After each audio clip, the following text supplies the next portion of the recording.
शिक्षक साथियों, इस वीडियो में हम देखेंगे यूडाइज प्लस पर स्कूल प्रोफाइल एंड फैसिलिटी की जानकारी आप कैसे भरेंगे। अभी हम पूर्व में कुछ पेजेस की जानकारी देख चुके हैं, जैसे वहाँ पर आपको विभिन्न पेज की जानकारी कंप्लीट करना है, तो हम 5 और 6 पेज की जानकारी देख चुके हैं। अब आगे की जानकारी इस वीडियो में देखेंगे। अगले पेज की जानकारी आप किस प्रकार से कंप्लीट करेंगे, क्योंकि यहाँ विभिन्न भागों में प्रोफाइल एंड फैसिलिटी की जानकारी दी गई है। तो आप ब्राउजर पर सर्च करेंगे यूडाइज प्लस। जैसे ही आप सर्च करते हैं, पहला ऑप्शन जो यहाँ पर शो होगा, इस पर क्लिक करेंगे। जैसे ही इस पर क्लिक करेंगे तो जो प्रोफाइल एंड फैसिलिटी का कार्य करने हेतु लॉगिन पेज है वह यहाँ पर शो होगा, क्योंकि डायरेक्ट आप यहाँ देखते हैं जैसे यूडाइज प्लस सर्च करते हैं प्रोफाइल एंड फैसिलिटी पेज को लॉगिन करने के लिए ऑप्शन उपलब्ध नहीं होता। इसके लिए आपको जो हमने पहला ऑप्शन क्लिक किया है उसको क्लिक करना होगा। अब आप जैसे ही इसे क्लिक करते हैं तो इस पेज पर लॉगिन फॉर ऑल मॉड्यूल्स के लिए ऑप्शन उपलब्ध होता है। तो यहाँ आप देख रहे हैं राइट साइड में आपको ऑप्शन प्राप्त हुआ है लॉगिन फॉर ऑल मॉड्यूल्स। इस पर आप क्लिक करेंगे। इस पर जैसे ही क्लिक करेंगे तो नीचे सभी मॉड्यूल्स लॉगिन करने के लिए आपको उपलब्ध होंगे। जैसे ही पेज सर्च होता है तो सभी मॉड्यूल्स को लॉगिन करने के लिए यहाँ जानकारी उपलब्ध होगी। तो अब आपको सबसे पहले स्टेट सेलेक्ट करना है। जिस स्टेट से आप हैं उस स्टेट को आप सेलेक्ट कर लेंगे। गो पर क्लिक करेंगे। गो पर जैसे ही क्लिक करेंगे तो यहाँ पर सभी मॉड्यूल्स आप देख रहे हैं login for school directory, user management, profile and facility 2025-26। अब यहाँ से आपको प्रोफाइल एंड फैसिलिटी का कार्य करने के लिए लॉगिन पर क्लिक करना है। तो आप यहाँ लॉगिन पर क्लिक करेंगे। जैसे ही क्लिक करते हैं तो लॉगिन पेज उपलब्ध होता है। यूजर नेम में विद्यालय का डाइस कोड लिखेंगे, पासवर्ड लिखेंगे, कैप्चा फिल करके लॉगिन पर क्लिक कर देंगे। लॉगिन पर आप जैसे ही क्लिक करेंगे तो प्रोफाइल एंड फैसिलिटी मॉड्यूल है वह लॉगिन हो जाता है। जैसे ही मॉड्यूल लॉगिन होता है, यहाँ जो पहला बॉक्स आपको शो हो रहा है इस पर आप क्लिक करेंगे। इस पर जैसे ही क्लिक करते हैं तो अगले पेज की जानकारी ओपन होती है। पूर्व में जो भाग पब्लिश किए जा चुके हैं वहाँ हम इस पेज तक की जानकारी देख चुके हैं, 1.58.1 से 1.58.20 तक। अब हमें देखनी है अगले पेज की जानकारी आप किस प्रकार से भरेंगे। तो अगला जो बिंदु है 1.59 से 1.62, इस पर आप क्लिक करेंगे। इस पर जैसे ही क्लिक करेंगे अगला पेज ओपन होता है। अब यहाँ आपको जानकारी लिखना है प्राप्तियाँ और व्यय। एक महत्वपूर्ण पेज है, यहाँ प्राप्तियाँ और व्यय आपको दर्शाना है।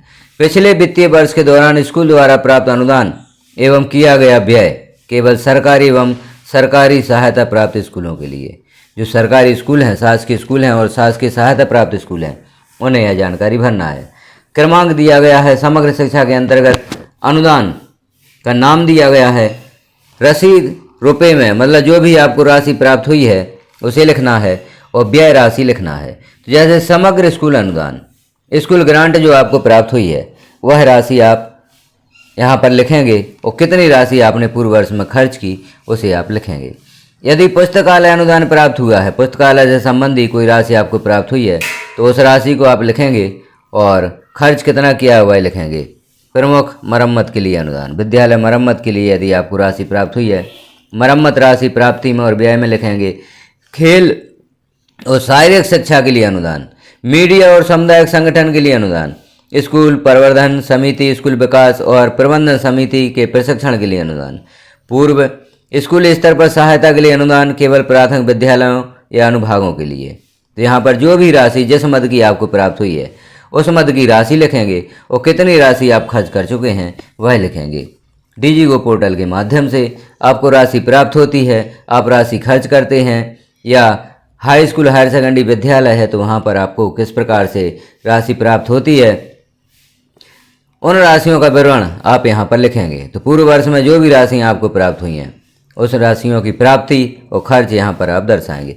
स्कूल द्वारा प्राप्त वित्तीय सहायता गत शैक्षणिक सत्र में स्कूल को कोई वित्तीय सहायता प्राप्त हुई है तो वह भी आप यहाँ पर लिखेंगे। विगत शैक्षणिक सत्र की आपको जानकारी देना है। क्रमांक दिया गया है, कहाँ से प्राप्त हुई है, गैर सरकारी संगठन द्वारा, सार्वजनिक क्षेत्र के उपक्रम द्वारा, समुदाय द्वारा या अन्य द्वारा। यदि कोई राशि प्राप्त हुई है तो यहाँ हाँ सेलेक्ट करते हुए यदि सहायता प्राप्त हुई तो निम्नलिखित उल्लेख करें नाम और राशि रुपए में। कहाँ से राशि आपको प्राप्त हुई है, किस संगठन से राशि प्राप्त हुई है, उस संगठन का नाम लिखेंगे, राशि लिखेंगे। इसी प्रकार से आगे की जानकारी आप फिल करेंगे। और यदि इस प्रकार की कोई राशि आपको प्राप्त नहीं हुई है तो सभी ऑप्शंस में आप नहीं सिलेक्ट कर देंगे। अब हम देखते हैं आगे, क्या विद्यालय निम्नलिखित के लिए सूची रजिस्टर का रख रखाव कर रहा है गत शैक्षणिक वर्ष? जैसे ICT आइटम पर इन्वेंट्री रजिस्टर, खेल उपकरण पर इन्वेंट्री रजिस्टर और पुस्तकालय पुस्तकों पर इन्वेंट्री रजिस्टर। तो यहाँ पर जिस कार्य हेतु आपके पास रजिस्टर उपलब्ध है, आप जानकारी संधारित कर रहे हैं उसमें हाँ सिलेक्ट कर दें और नहीं कर रहे हैं तो नहीं सिलेक्ट कर दें।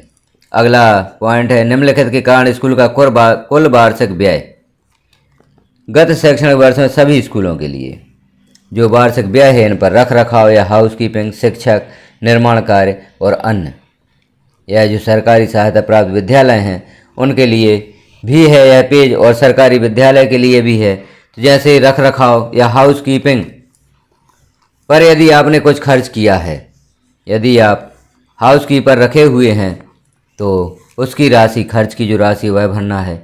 यदि प्राइवेट शिक्षक आपके पास हैं तो उन पर कितना खर्च आपने किया वह राशि भरना है। निर्माण कार्य पर कितना खर्च किया और अन्य पर कितना खर्च किया, यह सारी जानकारी आपको यहाँ पर देना है। इस प्रकार से इस पेज की जानकारी आप कंप्लीट करेंगे। कंप्लीट करने के पश्चात आप जमा करें पर क्लिक कर देंगे। जैसे ही जमा करें पर क्लिक करेंगे ऊपर मैसेज शो हो जाएगा, जानकारी आपकी सेव हो गई है।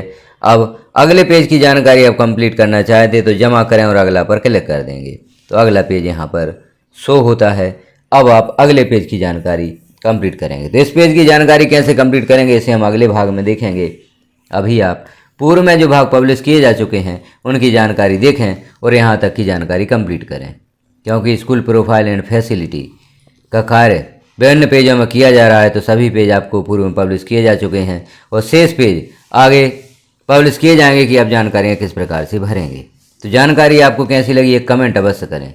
चैनल पर पहली बार है तो चैनल को सब्सक्राइब कर लें, बेल आइकन को क्लिक कर ऑल पर प्रेस कर दें ताकि अन्य जानकारी भी आपको नोटिफिकेशन के रूप में प्राप्त हो सके। जानकारियों को अन्य साथियों में शेयर भी अवश्य करें। वीडियो को लास्ट तक देखने के लिए आपका धन्यवाद और अगले भाग का अपडेट करें। शीघ्र ही यह भाग पब्लिश किया जाएगा।